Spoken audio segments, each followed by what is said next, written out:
beautiful morning it is. And of course, you know, it's still such a wonderful time I'm having with Man Wasabi. On my right, Joseph Yobo. I mean, come on, I'm in heaven right about now. Yes, indeed. Sporting football heaven. Now, before I go to you breaking it down, Man Wasabi, we're saying something off the camera.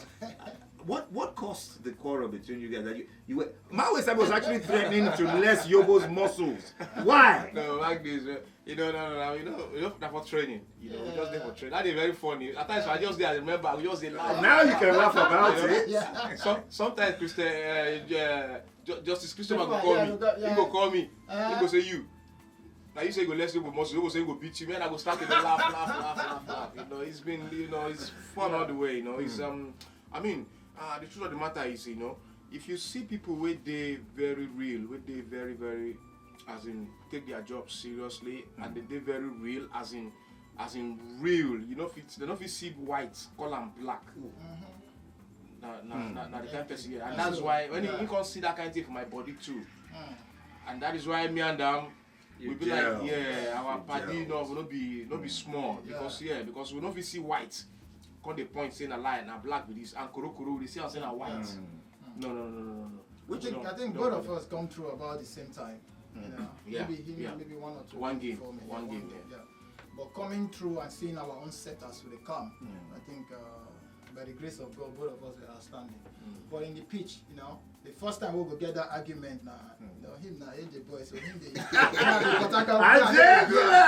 when you bring him, I give him my own. Give him back. I know before but it was all for good. Both of us want win, both of us want do well. Both of us we challenge ourselves in a positive way. To get better.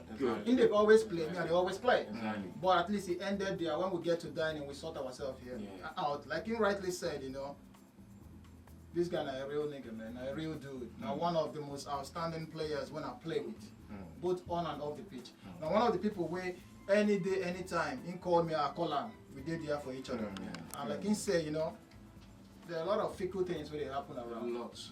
We know if we stand waiting, no they real. You understand? Like some people go see us and go saying they stubborn. Some people go see me and go say how they feel. Why it be like that now? Because we they talk am as it be. Whether you like them or you don't like them, we go face the situation. So it make both of us just be on another. Okay, because if you continue on this reminiscing angle, we won't leave here today. I want to know, talking about the captaincy now, did you, starting off, did you have that ambition that one day I want to be the captain of the Super Eagles? Yeah, I think when God gives you a talent and a purpose in life, you walk towards it. I think when I came through the ranks, I happened to be opportune and privileged with Ifeanyi Udeze, who was actually sitting with the leaders of the team. Okay. And when you're sitting on the table with a big man like the captain Sondoli said, Finidi and all the big boys, you tend to get a lot from them.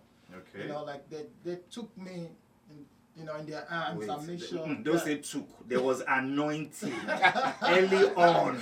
That's what I want to. Let me say this. I think it started like after the first time I came to camp. They saw me train. After my training, the captain on the list called me. I think there was somebody was before he left. I don't know whether it was Humphrey Joe, and he called me and said, "Hey, you're young, but what I've seen in these 2-3 days, you're outstanding." And he told me, he said, "Hey, you're playing." He said, "Just get focused. If you need anything, come to me. You're playing the game." I didn't know, but he already told me. So when they named the list, I was starting. After the game, he called the coach. And what he said, "This is your position. It's up to you if you want to let it go or you want to hold it. But this is your position." And he said, after a while, before he left, he actually spoke to me and said, "Okay, I have some leadership qualities, and that's why he's bringing me closer. He sees me as a future captain." Also, he also came from Coach Shaibu Amudu and Coach Stephen Keshi.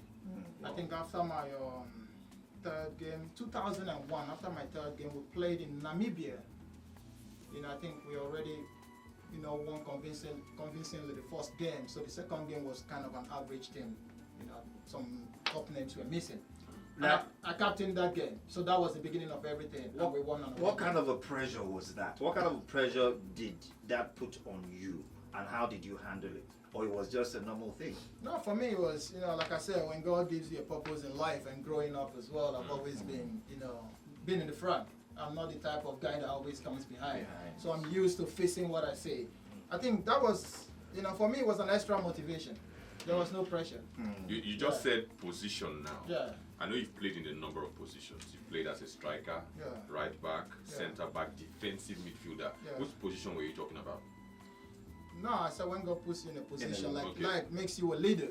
Yeah, not a position on the field. Because even the group, anybody can be a captain. But the position to be a leader is not for everybody. You understand? So that's it. When God puts you in that position, people always say, and these are the few names that I could call that saw it at the early stage. Like before my 3rd, 5th cap, I already captained the national team. So for me, that was an extra motivation. And with people like my friend here, Udeze, behind me, and it just made it easier because it was our set. So apart from the senior players, it was our set. So when I'm with my own people, I was very comfortable. So okay, let's talk about position on the field of play. Where was your favorite position? Naturally, I would say defensive midfield and then right back. But like as you evolve, as you grow older, things happen. I think the first time I switched position, if you go back to Nigeria 99, I was probably the youngest. Played as a striker. But that wasn't my position.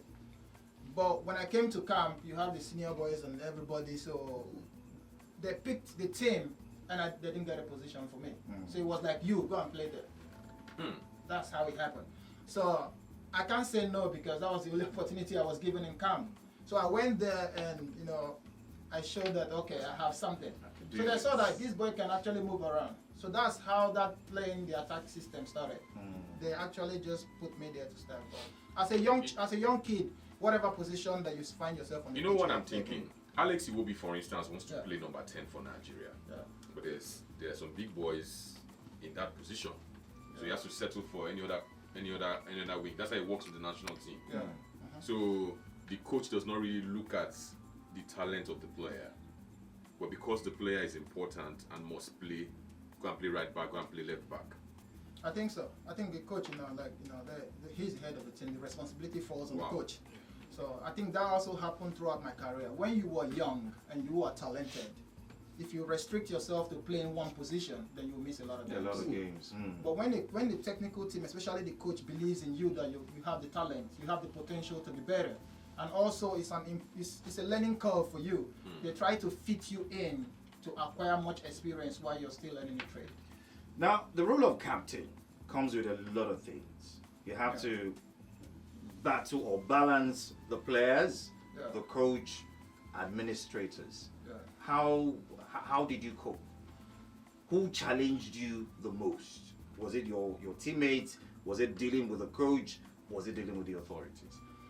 Yeah, I think with the way Nigerian system functions, it's always very different. I didn't have much problems with the authorities. That I have to say, credit to them. When it was my era, they gave me, because I came through the ranks, they supported me, they gave me my respect and what I needed to perform as a captain. With the coaches, that's one thing, we're always chopping and changing. So we never had a coach that I played with for many years. So every coach that comes has his own ideology and philosophy and how they want to put things in place.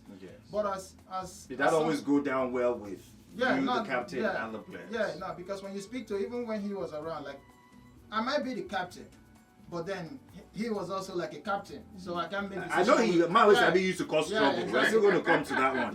Because I can't make decisions without people like him, because we are all of the same. It's just I am the captain, but we are all captains. So we sit down and we analyze the problem that is happening. He's your guy, so don't look at him when I'm asking this question. Did he always listen to you when and you say, no, you will not do will not like him like this? Was he always? No, the truth is, when you see somebody with they humble and he won't learn, you would know. Like when we get something so it will happen, and Yobo will be like, you go just quiet for that place, like maybe like one or two junior ones, you go just quiet. And I mean the thing they pain pass. Yes, because I know what you will go through when we enter. My brother, ask him in there, I will talk him again. If you come dine and come eat, you no go sit down until the big boys come pick their own seat first. Sit down before you pick the seat where you That was it with the senior boys. You get? So I was just kind of quiet, but later, we just talking, go ask how we just talk how we want to do and talk how we want to do. At the end of the day, you go buy the idea, And I mean, look, sometimes when I look at people at times, like there's somebody when I meet, he just come meet me straight. He just come meet me straight. He say, say yes, say me and Yobo na my friend. I say what happened? He say, bros, I beg. Say he no know him before, he never see him before. Say the first time when he see him, he just tell him give her something. Say Yobo no know him before. So you just carry 100K give him. He just collect him and tell him, say guy, now that he won't tell me. He say yeah, say leave her, so the person, so him be. You know. So when you somebody they you know, where you they feel people and if they humble to the call, you will know. What do they call you call him Jonah? Jonah, what do they call him? Yeah, sharp. I thought I was the one who picked up on that. Sometimes Joe, sometimes Yobo. Not my name now. You don't get nickname. You don't get nickname for camp. You don't hear a nickname. I want your nickname. I think with back to the captaincy, the national team, you know, like how it works is, you know, with all these different coaches and different ideologies, sometimes it doesn't really go down well with what I think, because when you've been through the national team for many years, it's almost like an institution. Yes. So you know the platform. We learned from probably the best that played for Nigeria. So we are coming through with that same idea and trying to even better it. So when you see things going wrong, when a coach comes in, the first thing they do, they probably come and see the captain. You sit down and you talk. And I had this situation with like 2 coaches. You come to my club, we sit down, we draw a blueprint. I tell the coach, I say, see, this is how me and one work. How do you want to work? Let's come to a common understanding. Look, we know ourselves. Yes. So that when we go there, we don't get problems. Because you don't know how the players have different mindset and how they react to different things. You understand? So me now will protect you from the players and try to make sure that and not to blame the players, different religion, different tribes, different cultures, different everything, everybody has their own So, but some of these coaches don't listen. They come, and that brings me to something where, you know, it's gonna come out a bit later. Like, okay, let me just press the pause button right there, because there's so many things you're going to get on the show today, but then we must wrap up this segment, which of course is the Revolution Plus Sports 360. Yes, Captain Fantastic Joseph Yobo is still right here. Man with Sabi, Ifeanyi Udeze, Anthony Becklemo right here by my side. Let's take that word from Revolution Plus and then we'll be back. I don't think we're hugging him to ourselves. The phone lines are buzzing. We're going to take your calls, read your messages as soon as we return.